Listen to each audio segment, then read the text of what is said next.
The bullet wound in Caleb's shoulder burned like a brand from the devil's own anvil, each heartbeat a fresh searing of flesh. He stumbled through the blizzard, the world dissolving into a vortex of white fury. The wind tore at his thin preacher's coat, a physical manifestation of the divine wrath he was sure had been unleashed upon him. One foot, then the other. That was all that mattered. He was losing blood, the dark stain spreading across his chest, a stark sin against the snow's impossible purity. He was losing consciousness, too, the memories that had driven him this far. A promise whispered to his dying wife, the trusting face of a young deputy, beginning to fray at the edges. He was a preacher on the run, a shepherd whose flock had been scattered by the wolf who wore the lawman's star. Sheriff Thorne, a man who had used the church's collection wagon to smuggle gold and had murdered the one good man who found out. Thorne had framed him, painted him as a killer, and sent the wolves of his own to hunt him down. Just as the last of his strength gave out, a shape emerged from the white chaos. A dark smudge against the storm, low and solid. A line shack, an answer to a prayer he no longer believed would be heard. With a final, desperate lunge, Caleb threw himself at the door. It groaned open under his weight, and he collapsed onto the rough plank floor, the world finally succumbing to the encroaching darkness. His last conscious thought was not of salvation, but of the bitter irony of finding shelter only to die within its walls. He woke to pain, not the sharp, immediate agony of the bullet, but the dull, throbbing ache of a wound poorly tended. His shoulder had been bandaged, crudely but effectively, with a strip of cloth torn from his own shirt. A small fire crackled in the stone hearth, a pathetic but determined warrior against the monstrous cold that seeped through the walls. And a woman was there. She sat on a three-legged stool, her back to him, methodically feeding twigs into the flames. Her presence was so unexpected, so silent, that for a moment Caleb thought his fever had conjured her from the storm. But she was real. He could see the practical set of her shoulders, the dark hair pulled back in a severe bun, the worn but clean fabric of her dress. He tried to push himself up, but a wave of dizziness sent him crashing back to the floor with a groan. The woman turned, her movements unhurried, her face impassive. She was younger than he'd first thought, perhaps in her mid-20s, with a stoic self-reliance etched into her features. But it was her eyes that held him, deep brown, steady, and filled with a profound, weary stillness. "You're awake," she stated. It wasn't a question. "Where?" Caleb's voice was a dry rasp. "Middle of nowhere," she answered, her voice low and even. "Same as me. The storm trapped us both." She rose and came toward him, carrying a tin cup of water. He saw then that she was resourceful. A small pile of firewood was stacked neatly by the hearth, and the scent of pine needle tea hung faintly in the air. She knelt beside him, offering the cup. He drank greedily, the cool water a balm to his parched throat. "Your shoulder," she said, her gaze clinical. "The bullet went clean through, but you've lost blood. You need to stay still." "Who are you?" he managed. "Someone who doesn't like to see a man die if she can help it," the woman replied, avoiding the question. She took the empty cup and returned to her stool by the fire. A tense truce settled over the small space, defined by the howling of the wind and the crackle of the flames. They were prisoners together, two strangers bound by the fury of the blizzard. Hours passed. Caleb drifted in and out of a feverish sleep, each waking moment filled with the woman's quiet, unobtrusive presence. She moved with a purpose that bespoke a life of hardship and solitude, securing a loose shutter that rattled in the wind, melting snow for water, her actions economical and efficient. She revealed nothing of herself, and Caleb, lost in the fog of his wound, could not find the strength to ask. It was during one of these waking spells that he saw it. The shack was growing dimmer as the storm-choked afternoon bled into evening. The woman was kneeling by her saddlebag near the door, rummaging for something. As she pulled out a strip of clean linen, presumably to redress his wound, Caleb's fever-cleared eyes focused on the leather flap of the bag. There, tooled into the worn hide, was a distinctive scar. A jagged, angry lightning bolt. The image hit him with the force of a physical blow, cutting through the delirium and the pain. He had seen that mark before. Just yesterday, on a windswept pass called Granite Ridge. He had seen it on the saddlebag of the man who had ambushed him, the bounty hunter who had tracked him for weeks. Silas. Caleb's blood ran cold. He remembered the desperate struggle in the snow, the glint of a knife, the sickening crack as the man fell, his head striking a jagged rock. He remembered trying to help, his hands slick with a mixture of his own blood and the bounty hunters, before the encroaching storm and his own wound had forced him to flee. He looked again at the woman, who was now approaching him with the clean bandage. The quiet stranger, the unwitting savior. She was the bounty hunter's wife. The realization was a fresh wound, deeper and more terrifying than the hole in his shoulder. His fragile sanctuary had just become the most dangerous place on earth. He was trapped in a tiny cabin, in the heart of a blizzard, with the wife of the man he had killed. The world had shrunk to the four walls of the lined shack, the howling wind a constant reminder of their shared prison. For Caleb, the air had grown thin, each breath a struggle against the suffocating weight of his discovery. The woman, the bounty hunter's widow, moved with the same quiet efficiency, but now her every gesture seemed laden with menace.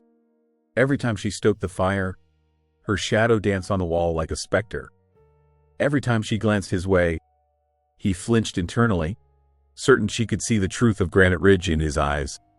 "You need to eat something," she said, her voice cutting through his fevered thoughts. She held out a tin bowl of thin broth, steam rising from its surface. "It's not much, just melted snow and the last of my jerky, but it will help with the fever." Caleb pushed himself into a sitting position against the wall, his shoulders screaming in protest. He took the bowl, his hand trembling so violently that the hot liquid sloshed over the rim. Their fingers brushed, a fleeting contact that felt like a spark from a live wire. He saw her notice his tremor, her steady gaze missing nothing. "My name is Martha," she offered, her tone a careful neutrality that gave nothing away. It was a test, a simple opening. He knew he had to respond, to seem normal, but his own name felt like ash in his mouth. "Caleb," he managed, his voice hoarse. "I'm a preacher." A flicker of something? Surprise? Skepticism? Crossed her face before it was gone? A preacher finds himself shot and lost in a blizzard. You must have angered a powerful sinner. The irony was so bitter it almost made him laugh. "You could say that," he replied, focusing on the broth. He had to keep her talking, to learn what she knew, what she believed. "You're far from any town yourself. What brings you out this way?" "I was meeting my husband," Martha said, and Caleb's heart seized in his chest. "He was supposed to be back from a job yesterday, for Sheriff Thorne." The name landed between them, heavy and cold. So, she knew Thorne. She believed her husband was working for the law. She saw this as a righteous hunt, not the corrupt vendetta it truly was. A long ride in this weather. Caleb probed gently, forcing himself to meet her gaze. "Silas was resourceful," she corrected herself, a slight catch in her voice. "He knows these mountains better than anyone. But this storm, it came on so fast." Her eyes drifted toward the saddlebag by the door, and Caleb's carefully constructed composure began to crumble. He could feel her connecting the pieces. A preacher, shot, appearing from the same direction her husband was supposed to be traveling. His own desperate gaze followed hers to the saddlebag, to the lightning bolt scar that had sealed his fate. He looked away too quickly, a guilty, furtive movement. It was enough. Martha's stillness became absolute. The weary resignation in her eyes sharpened into a focused, dangerous clarity. She rose slowly from her stool, her movements no longer just efficient, but predatory. "You're looking at my husband's saddlebag," she said, her voice dropping, losing all its earlier neutrality. It was flat, cold, the sound of a frozen river cracking under pressure. I was just," Caleb stammered, his mind racing for a plausible lie. "Don't," she cut him off. "Don't you dare lie to me. I saw the way you looked at it when you woke up." She took a step closer, her body tensing like a drawn bowstring. "That scar, Silas was proud of it. Said he got it cutting a rustler's brand off a stolen horse." Her eyes bored into him. "Where did you see my husband?" "Preacher." The title was a sneer now, an accusation. The fragile truce had shattered, the air in the cabin crackling with suspicion and dawning horror. "I met a man on the ridge," Caleb began, his voice barely a whisper. "There was a misunderstanding. A misunderstanding that left you with a bullet in your shoulder and my husband's saddlebag in your possession?" Martha's hand drifted to the hunting knife sheathed at her belt. Caleb saw the movement, saw the raw grief in her eyes solidifying into righteous fury. It wasn't like that, he pleaded, struggling to sit up straighter. He drew on me first. It was self-defense. He fell. He hit his head. I tried to help him. You murdered him, she accused, her voice breaking with a pain that was terrible to witness. You murdered him for the price on your head. Sheriff Thorne told me. He warned me you were a dangerous man, a killer hiding behind a Bible. She pulled the knife from its sheath, the blade gleaming in the firelight. Did you think I was just some helpless woman? Did you think you could take shelter in my husband's shack after you left him to die in the snow? The injustice of it all. Thorne's lies. This woman's grief-stricken certainty. His own desperate flight. Welled up in Caleb. He was a man of God, a man of peace. Yet here he was, judged a killer. The sheriff is the sinner here, not me. Caleb's voice rose, filled with a desperate conviction. He's the one who framed me. He's the one who sent your husband to his death over a lie. Martha took another step, the knife held steady in her hand. All I see is a murderer who led my husband into a storm and came out with his saddlebag. And now, she said, her voice dropping to a deadly whisper, you're trapped in here with his wife. Outside, the wind howled a final, mournful verdict. The fire cast their shadows long and distorted against the cabin walls, two figures locked in a battle of truth and perception. The storm was no longer their greatest threat. The true reckoning had begun, and Caleb knew, with a certainty that chilled him to the bone, that he had to make her believe him. His life, and perhaps his very soul, depended on it. The fire crackled, spitting embers onto the hearth, each pop a small explosion in the suffocating silence.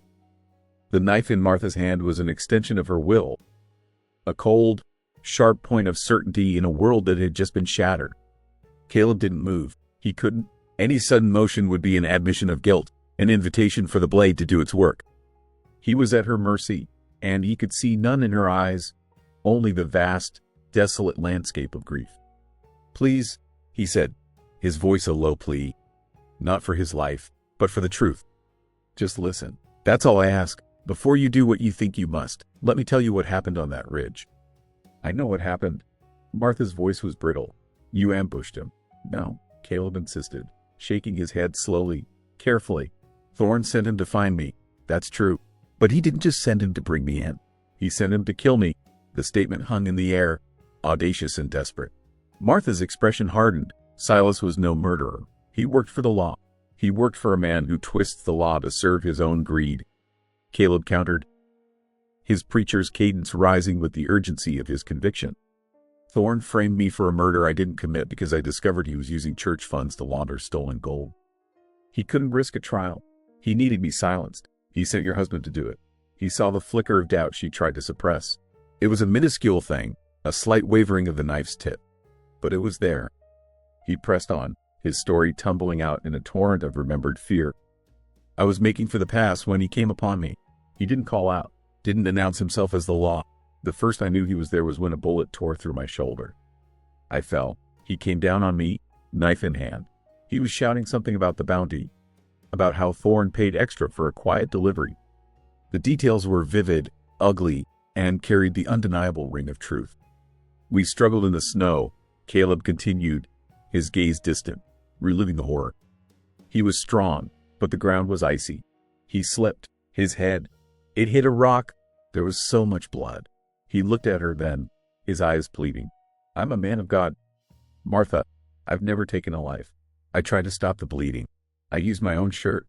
But the storm was coming in, and my own wound. I thought we would both die up there.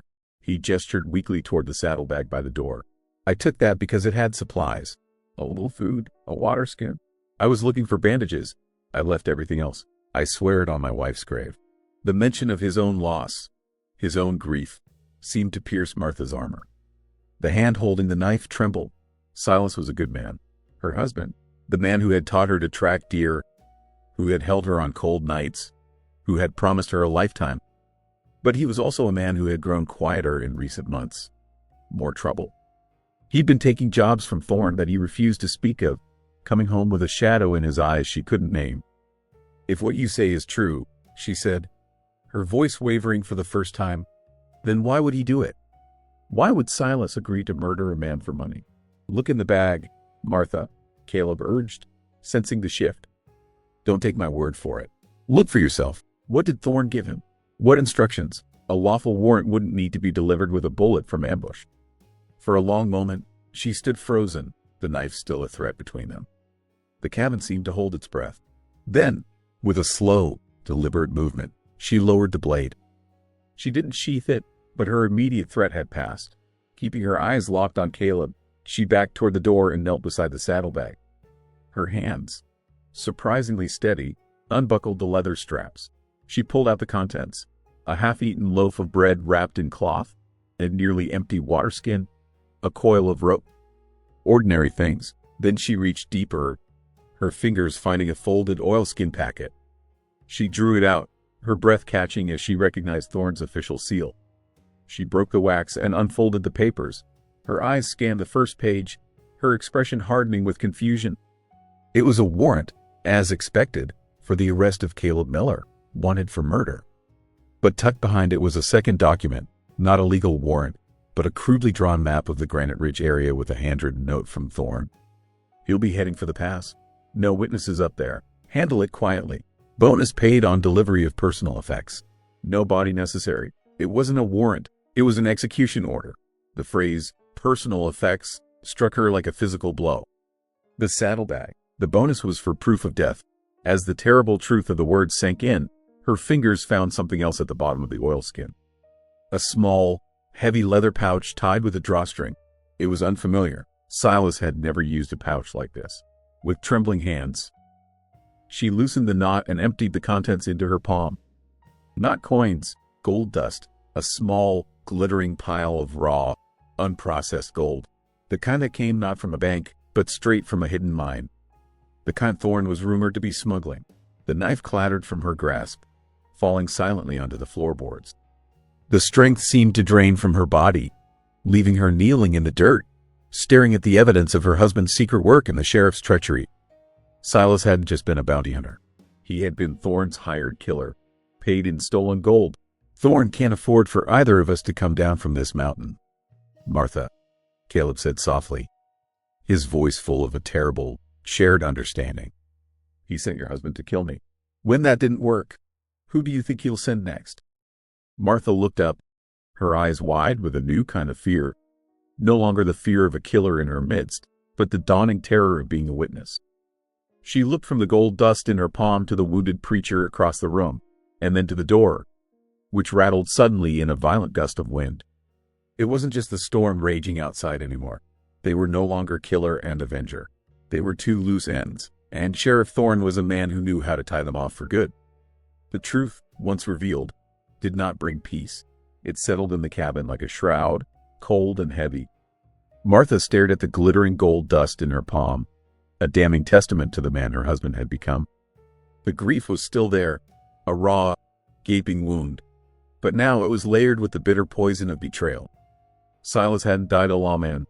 He had died a pawn in a corrupt man's game, a secret he had carried to his grave. Caleb watched her, his own pain a dull, secondary ache compared to the storm breaking across her face. He saw her shoulders, which had been so rigid with righteous anger, begin to tremble. "I'm sorry, Martha," he said, the words inadequate but necessary.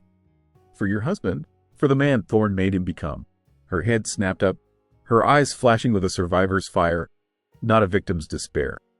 "Sorrow won't keep us alive," she said, her voice flat. She carefully poured the gold dust back into its pouch and tucked it inside her dress, along with Thorne's incriminating note. The evidence was no longer just his exoneration. It was her reckoning. With a sudden shift of purpose, she moved toward him. "Your shoulder," she stated, her tone all business.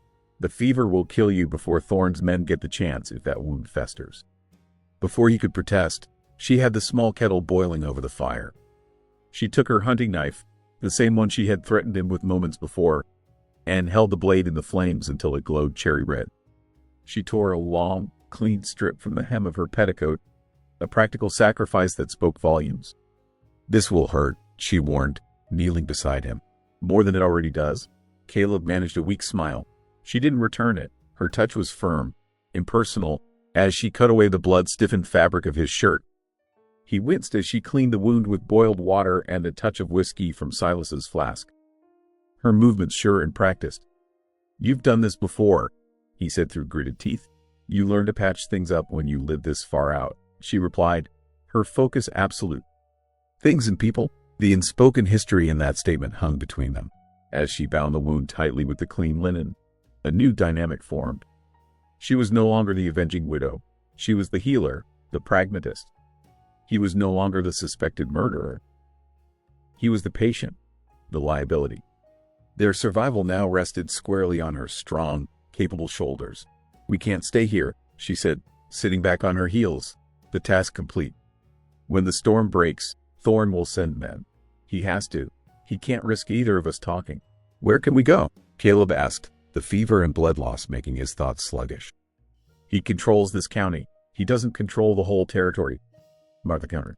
She moved to the fire, her mind clearly working, piecing together a plan from the wreckage of their lives. "This note, this gold, it's the only thing that can clear your name, and the only thing that will get us killed if we're caught with it. There's a federal marshal in Dawson City," Caleb said, the idea a faint flicker of hope. "A man named Garrett. He's supposed to be an honest man. If we can get this evidence to him." "Dawson is 100 miles from here," Martha stated, dashing the hope with cold reality. "And Thorn controls every road, every town in between. We'd be riding into a trap. Then we don't take the roads," she continued, her eyes taking on a hunter's gleam. "We take the mountains, go over the Devil's Backbone. It's a hard path, longer, but Thorn's men won't follow us there. Not in this weather." It was a desperate plan, one that would be difficult for a healthy man, let alone a wounded one. But as he looked at her resolute face, Caleb knew it was their only chance.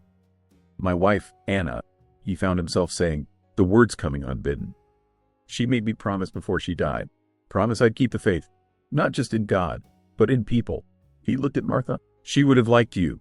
A flicker of emotion crossed Martha's face. Silas used to talk about buying a small plot of land, somewhere quiet, away from men like Thorn. I guess the gold was his shortcut. Her voice was laced with a sorrow so profound it made Caleb's own grief ache in sympathy. They fell into a weighted silence, two souls adrift in a sea of loss, clinging to the fragile raft of their shared peril. The storm that had trapped them had become their shield, a temporary covenant against the world outside. But they both knew it couldn't last.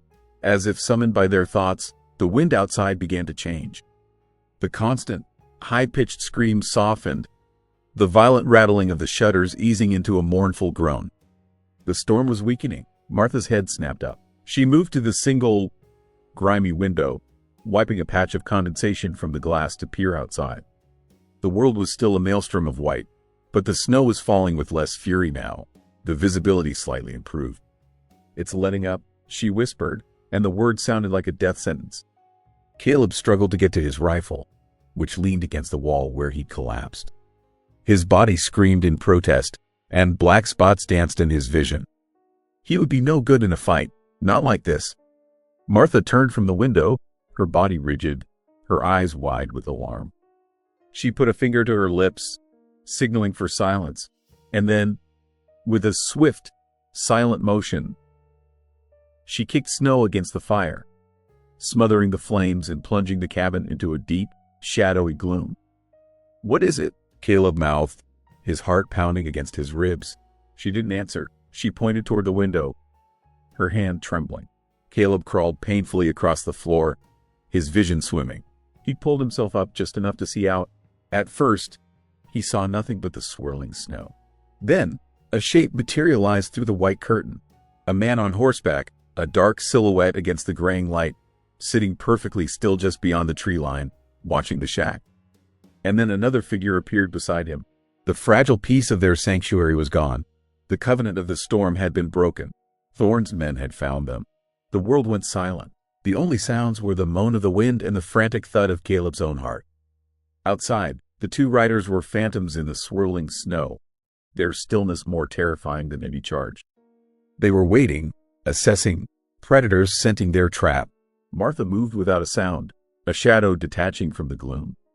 She put her lips to Caleb's ear, her breath a warm, living thing in the frigid air. "Floorboards," she whispered, her voice barely a suggestion of sound. "Loose one by the hearth. For storing roots, an escape, not a defense." She knew, as he did, that the shack was a coffin waiting for its lid.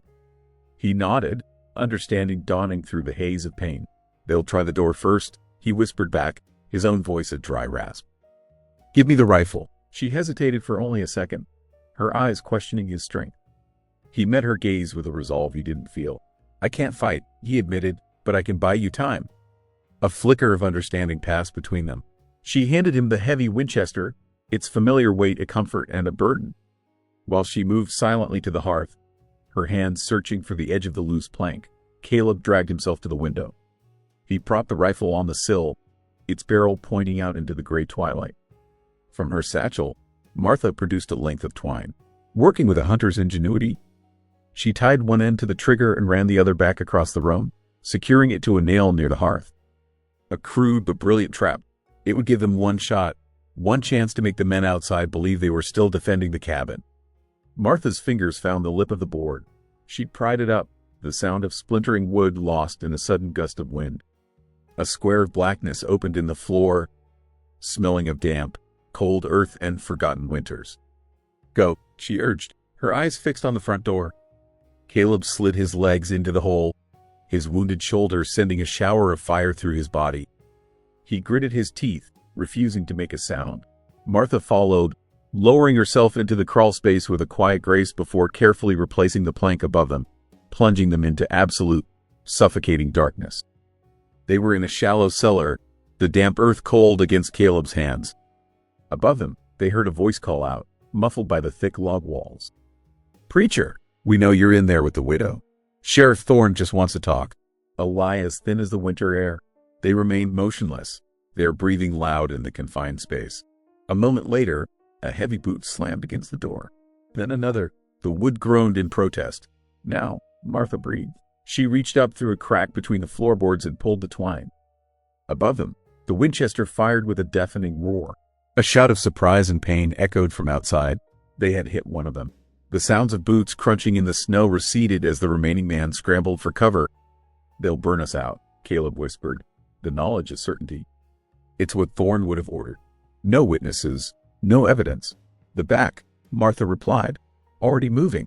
There's a gap under the wall where the foundation has settled." They crawled on hands and knees through the freezing mud and spiderwebs.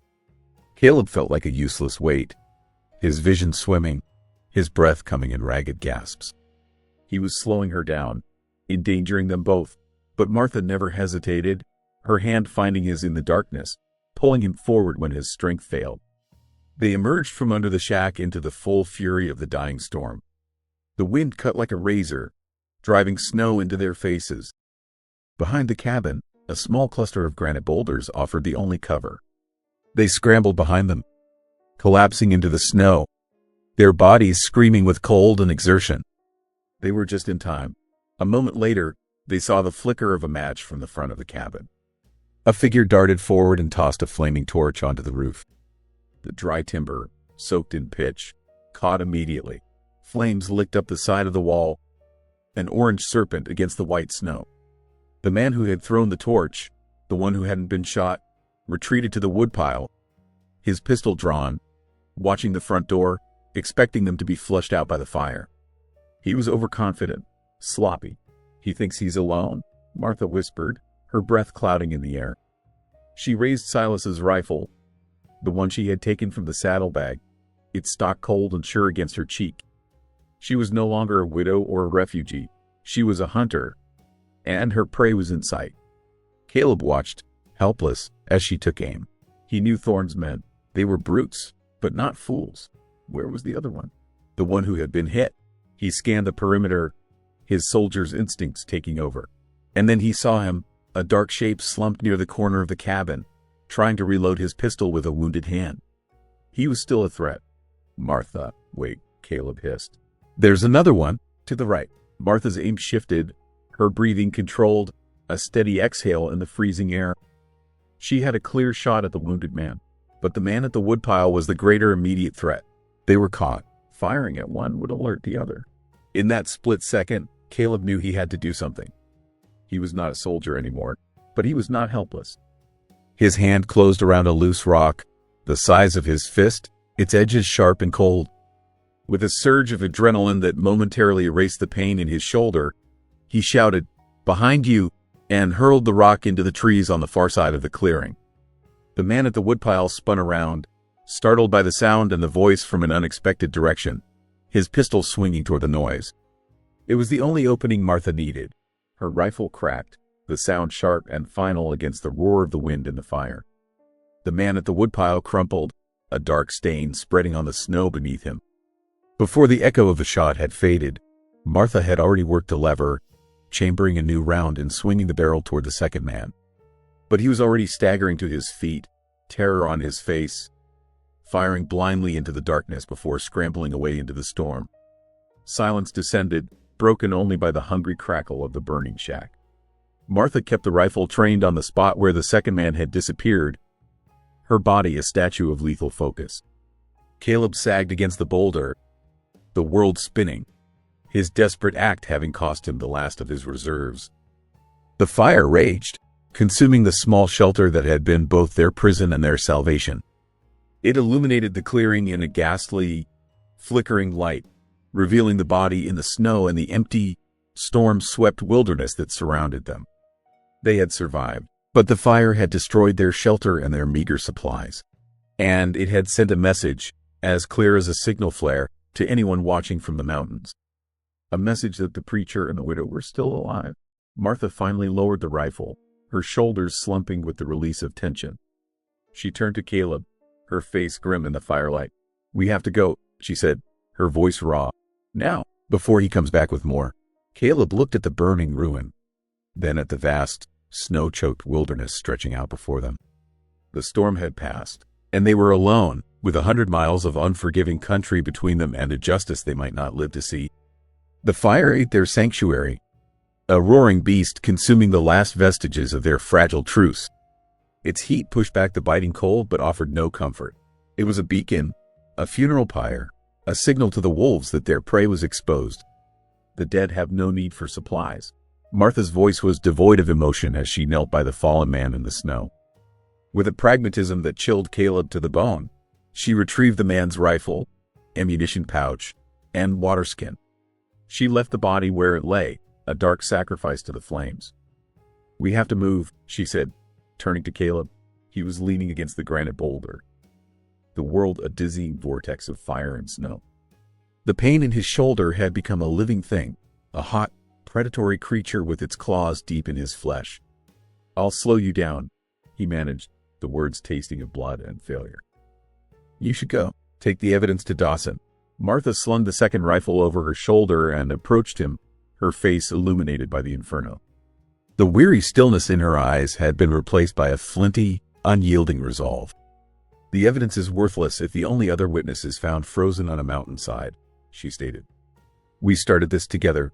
Preacher, we finish it together." She offered him a hand. He took it, her grip strong and sure, and allowed her to pull him to his feet. Every muscle screamed, and the world tilted violently, but he locked his knees, refusing to fall. One foot, then the other. The litany he'd used to survive his flight to the shack returned, but this time it was different. He wasn't alone. They plunged into the wilderness, turning their backs on the fire. Martha took the lead, her husband's rifle in hand, her steps sure-footed in the deep snow. She moved with a hunter's instinct, finding the paths of least resistance, using the wind-scoured ridges to avoid the deepest drifts. Caleb followed, a stumbling, feverish shadow, his own rifle a dead weight in his numb hands. His world narrowed to the sight of Martha's back, a fixed point in the chaos. Hours bled into a timeless agony. The fever took hold, and the world began to warp. The twisted, snow-laden pines became gnarled figures, their branches reaching for him like the hands of Thorn's accusers. The wind whispered his name, then Anna's, then the names of men who had died under his command in the war. He stumbled, falling to his knees in the snow, the rifle clattering from his grasp. "I can't," he gasped, the fight draining out of him. Martha was beside him in an instant, hauling him back to his feet with surprising strength. "Yes, you can," she insisted, her face inches from his. "You are a preacher, are you not? Where is your faith?" "God has forgotten this place," he whispered, his teeth chattering. "Then we will have to make our own," she said, her voice fierce. She pressed the waterskin to his lips, the whiskey-laced water burning a trail of fire down his throat. She tore a strip from her cloak and tied his rifle to his back, refusing to let him abandon it. Then, she put his good arm over her shoulder, taking on his weight, and forced them forward. He began to pray then, not with a preacher's eloquence, but with the broken, desperate words of a dying man. He quoted the Psalms, his voice a ragged whisper against the wind. "Yea, though I walk through the valley of the shadow of death, I will fear no evil." "We're not in the valley yet, Caleb." Martha's voice cut through his delirium, her use of his first name a stark, intimate anchor. "Keep walking." They found shelter as the first hint of dawn bruised the eastern sky. It was a small, wind-hollowed cave under a granite overhang, barely a crack in the mountain's face. It was not warmth, but it was a reprieve from the relentless wind. Martha eased him to the ground and used the last of their kindling to start a tiny, almost smokeless fire. She fed him the last of the jerky, chewing it first to soften it for him. He was shivering uncontrollably now, the fever reaching its peak. "Anna," he murmured, his eyes unfocused. "I'm sorry." Martha took his hand. It was a simple, human gesture, and it broke through the fever's fog. He looked at her, truly seeing her for the first time since the fire.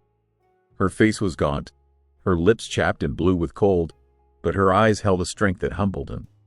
"Thorn won't stop," he said, his voice clear. "I know," she replied, "but he's a town man. He thinks the mountains are his enemy. They're my home. That gives us an advantage." As the sun rose, casting a pale, cold light over the snow-covered peaks, they heard it. The distant baying of hounds. Thorn hadn't wasted any time. He wasn't just sending men. He was sending trackers.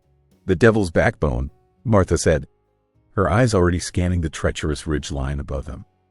"The bridge. It's our only chance." The climb was a waking nightmare.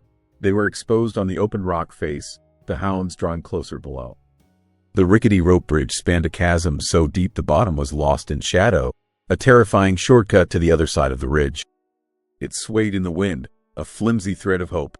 They were halfway across when Thorn and his men appeared on the ridge behind them. "Nowhere left to run, preacher." Thorn's voice was a triumphant roar that echoed in the canyon. Caleb turned, his back to the chasm, and faced his pursuer. Martha was already at the far side, her knife in hand, sawing at the thick anchor rope holding the bridge to the rock. "You first, Martha," Thorn shouted, raising his rifle. Then the preacher. But before he could fire, Caleb raised his good hand, not in surrender, but in a benediction.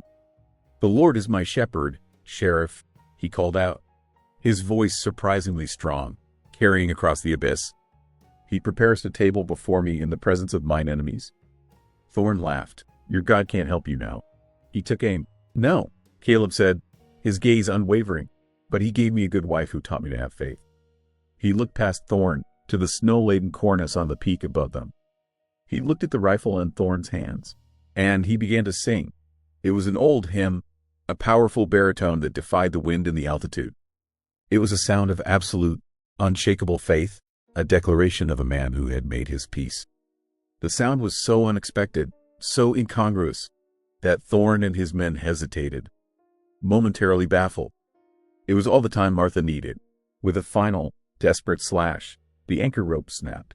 The bridge dropped, not completely, but swinging violently downward, held only by the ropes on the far side. Thorn, caught off balance, fired his rifle wildly, the shot ricocheting off the granite. The sound, the vibration, was the final persuasion for the unstable snowpack above. With a low groan that grew to a deafening roar, an avalanche of snow and rock broke loose from the peak. It descended down the mountainside, a white wave of absolute destruction, straight toward Thorn and his men. The corrupt sheriff had just enough time to look up, his face a mask of disbelief, before the mountain itself delivered its judgment. Caleb, clinging to the swinging bridge, was pulled to safety by Martha's strong, steady hands. They collapsed on the cliff's edge, watching as the avalanche thundered into the chasm, burying their pursuers under tons of rock and snow. The silence that followed was absolute. The world wiped clean.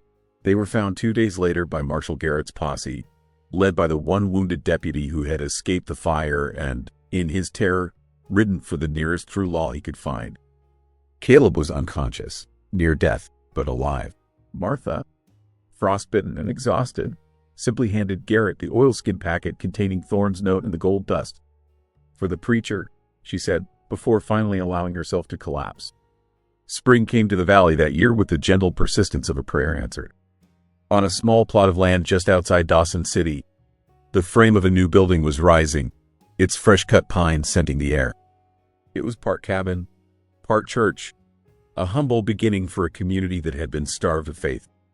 Caleb, his arm now healed but his shoulder forever stiff, hammered a nail into a roof beam. The sun was warm on his back. Below, Martha tended a small garden, her movements no longer weary and haunted, but filled with the peaceful rhythm of planting. The gold dust had been more than enough to clear his name and buy this land. Thorne's note had exposed a web of corruption that Garrett was still entangling. She brought him a dipper of cool water, and he drank, his eyes meeting hers over the rim. The silence between them was no longer tense, but comfortable, filled with an unspoken understanding forged in fire and ice. His gaze fell on the old, scarred saddlebag hanging from a peg on the porch. "A reminder," he said, his voice quiet. "Of what we were," she replied. He looked at her, at the new home they were building, at the peaceful valley stretching out before them. "And what the fire forged," he finished. A gentle breeze stirred the new leaves on the aspen trees, and from the open door of the half-finished church, the sound of their shared future echoed, a home, a sanctuary, and the enduring promise of a faith, not lost, but tempered and made true on the devil's anvil.